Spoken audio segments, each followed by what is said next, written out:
दिन भर की खबरों को लेकर मैं अलका कथूरिया सहारा हरियाणा के आज के बुलेटिन में आपका स्वागत करती हूं। तो चलिए खबरों को विस्तार से जानने से पहले एक नजर डालते हैं हेडलाइंस पर। बेरोजगारी व सेना भर्ती के मुद्दे पर युवा कांग्रेस ने किया विरोध प्रदर्शन, केंद्र सरकार का फूका पुतला। सॉफ्टवेयर अपडेट करने की मांग को लेकर Rohtak property dealer and advisor association ने सौंपा मुख्यमंत्री के नाम ज्ञापन। अपनी मांगों को लेकर Haryana government PWD mechanical workers union ने दिया धरना प्रदर्शन। संयुक्त छात्र प्रतिनिधि मंडल ने मध्वी कुलपति को सौंपा 5 सूत्रीय मांग पत्र, साथ ही छात्र हित में फीस कम करने के फैसले का किया स्वागत। किसान नेता योगेंद्र यादव ने भूपेंद्र सिंह हुड्डा से की मुलाकात। किसानों के मुद्दे कांग्रेस के चिंतन शिविर में क्या कुछ रखे जाएं, इसे लेकर दिया सुझाव। बेरोजगारी व सेना भर्ती के मुद्दे पर युवा कांग्रेस ने मंगलवार को रोहतक में विरोध प्रदर्शन किया। हरियाणा युवा कांग्रेस के प्रदेश अध्यक्ष दिवांशु बुद्धिराजा और विधायक भारत भूषण बत्रा की अगुवाई में युवा कांग्रेसियों ने केंद्र सरकार का पुतला फूंकते हुए जोरदार नारेबाजी भी की। इस मौके पर कांग्रेसी नेताओं ने कहा कि सरकार हर मोर्चे पर विफल साबित हुई है। आज हरियाणा ही नहीं अपितु हर प्रदेश में रोजगार के लिए युवा भटक रहे हैं।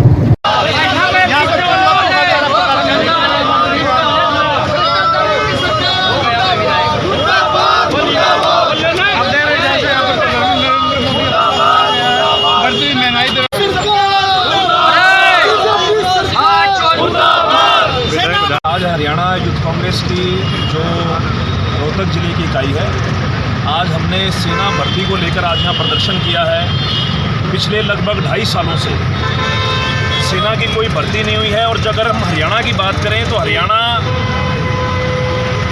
प्रदेश जो सेना भर्ती में हमेशा अग्रसर रहा है। सेना का हर 10वां जवान जो हरियाणा से आता है, पिछले 2.5 साल से भर्ती ना होने की वजह से आज हरियाणा के अंदर जो बेरोजगारी है वो चरम सीमा पर है। परसों ही जो जवान हमारे देश के जिन्होंने जो सेना में भर्ती होना चाहते हैं, उन्होंने भारत बंद की कॉल दी थी, उसी को लेकर हरियाणा युवा कांग्रेस पूरे प्रदेश में हर जिले में प्रदर्शन कर रही है। हर साल लगभग 80,000 भर्तियां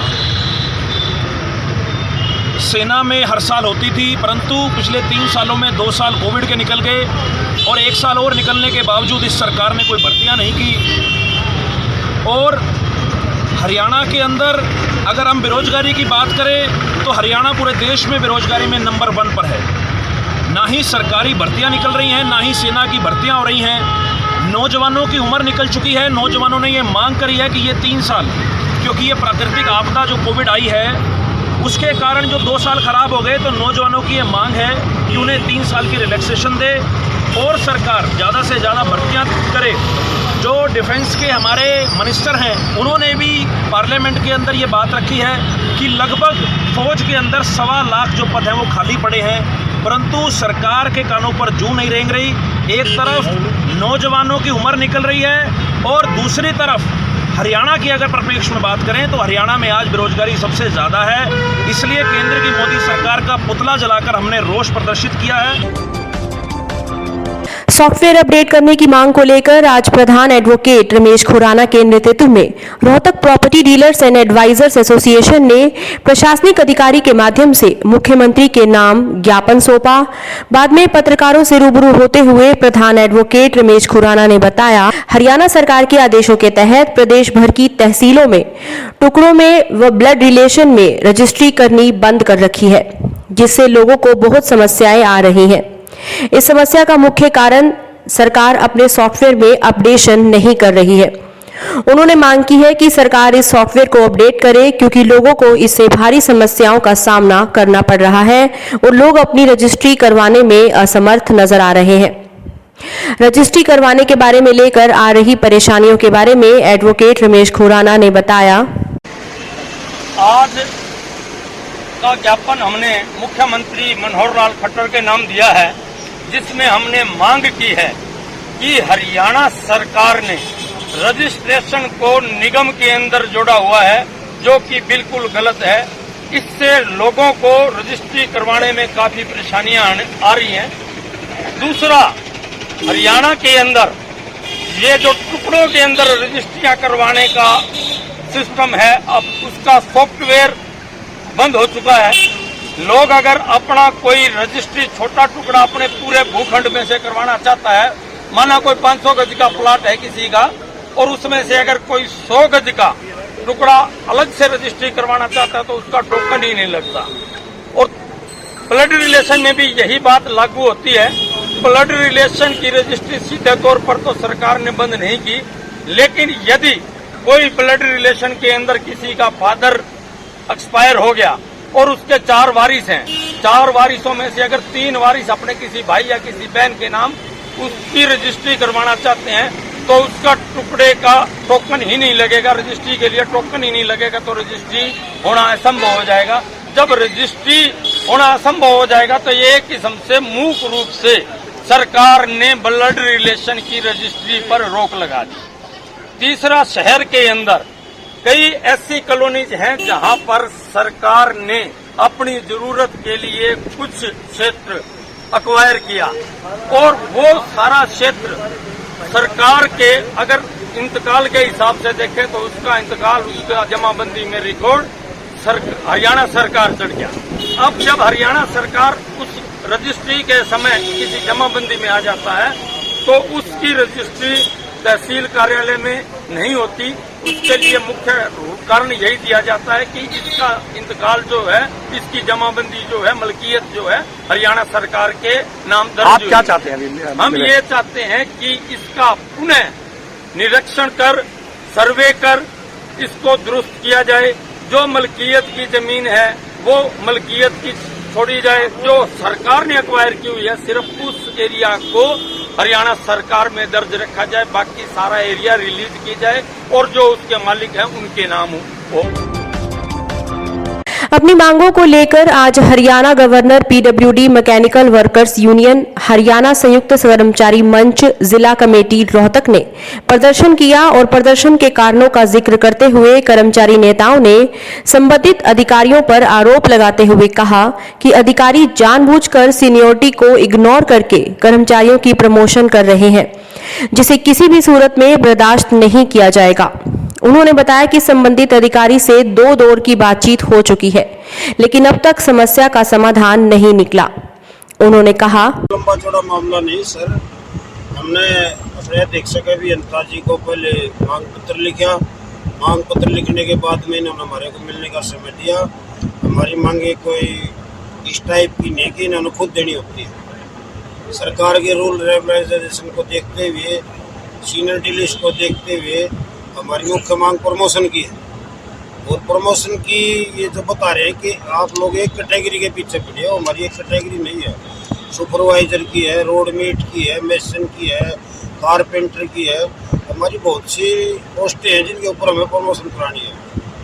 और उसमें इन्होंने हमारी शुक्रवार को इनसे बातचीत हुई, उसके बाद दूसरे दौर की बात कल संडे को हुई, लेकिन सिर्फ एक टाल मटोल की नीति करके पता नहीं किस बहकावे में आकर इन्होंने जो गलत प्रमोशन की गई, हम ये नहीं चाहते उनको रिवोल्ट करें, भलाई उनको रखें, लेकिन इनसे सीनियर जो हमारे आदमी हैं तो उनको प्रमोशन करें पहले। इसमें एक मुख्य तौर से बात और मैं आपको बता देना चाहता हूँ कि जो जिस कर्मचारी की इन्होंने प्रमोशन की है वो 2003 का रेगुलर है और उसको प्रायोरिटी देने से पहले इन जो प्रमोशन की है उसमें रोड मेट की को सबसे पहले प्रायोरिटी दी जाती है।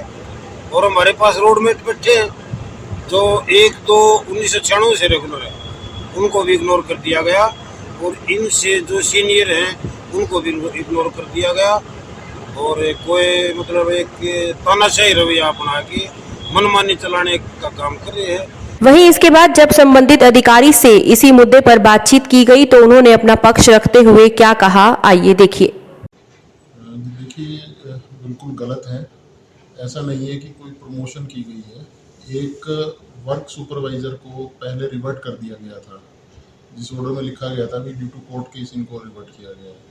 और मेरे से पहले जो एससी थे उन्होंने एक कमेटी बनाई थी 2 एक्सचेंज की, उन्होंने भी रिपोर्ट दी है कि कोर्ट के ऑर्डर्स में ऐसा कुछ नहीं था कि इनको रिवर्ट किया जाए। जो रिवर्शन के ऑर्डर्स थे वो मैंने सिर्फ वापस लिए, जो ऑलरेडी एक बंदा प्रमोट हो चुका था। आप बात करने के लिए तैयार है? वैसे बात करने के लिए तैयार हूँ। हमने फ्राइडे को भी इनसे डिस्कशन हुई थी, संडे को भी हमने लगाया ऑफिस, लेकिन वो नहीं चढ़ पाई सिरे। ये थोड़ा प्रमोशन वगैरह में ना कई बार बहुत सारे इश्यूज होते हैं, वैकेंट सीट का और सीनियरिटी का, थोड़ा टाइम तो लगता है हमें।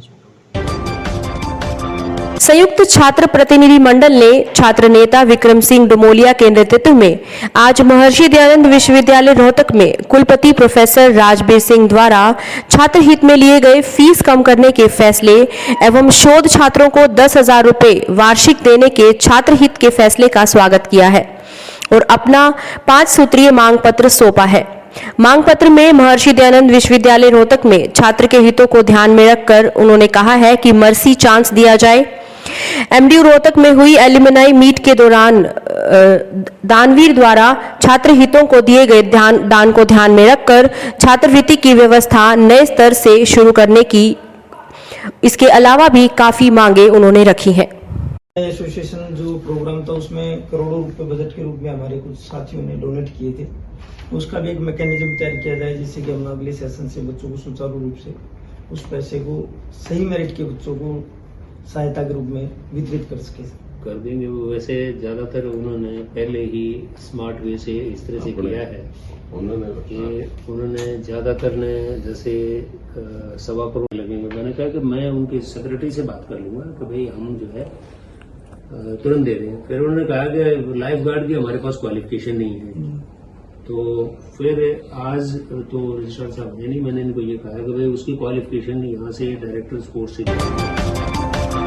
किसान नेता योगेंद्र यादव ने भूपेंद्र सिंह हुड्डा से मुलाकात की और किसानों के मुद्दे कांग्रेस के चिंतन शिविर में क्या कुछ रखे जाएं, इसे लेकर उन्होंने अपनी राय दी है।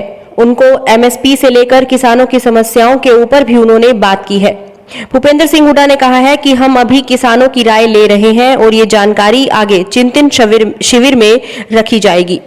अपनी इस मुलाकात के बारे में किसान नेता योगेंद्र यादव ने क्या कहा, आइए देखिए। कांग्रेस का जो चिंतन शिविर होने वाला है उसमें भूपेंद्र सिंह हुड्डा जी को जो कृषि मामले की समिति है उसका अध्यक्ष बनाया गया है। उस सिलसिले में किसान आंदोलन के तमाम नेताओं से आपकी बातचीत चल रही है कि किस तरह से किसान आंदोलन के मुख्य बिंदु राजनीतिक दलों के एजेंडा में आ सके। इसलिए किसान आंदोलन की तरफ से हमारा जय किसान आंदोलन है जिसके अध्यक्ष अविक साहा जी हैं, उसकी तरफ से हम कुछ ऐसे एक्शन पॉइंट शेयर करने आए थे जो कि कांग्रेस और बाद में उम्मीद है बाकी सब पार्टियां भी एक्सेप्ट करें। हमारी बात हम चाहते हैं सब तक पहुंचाएं ताकि तमाम पार्टियां, मैं तो चाहता हूं बीजेपी भी हमारी बात सुने।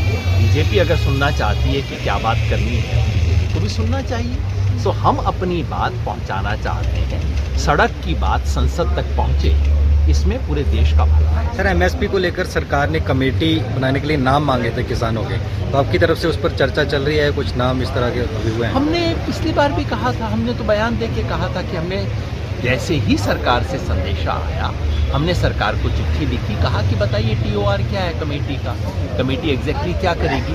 अभी तक जवाब नहीं आया। आज के लिए सिर्फ इतना ही। अगले एपिसोड में मिलते हैं, तब तक के लिए नमस्कार।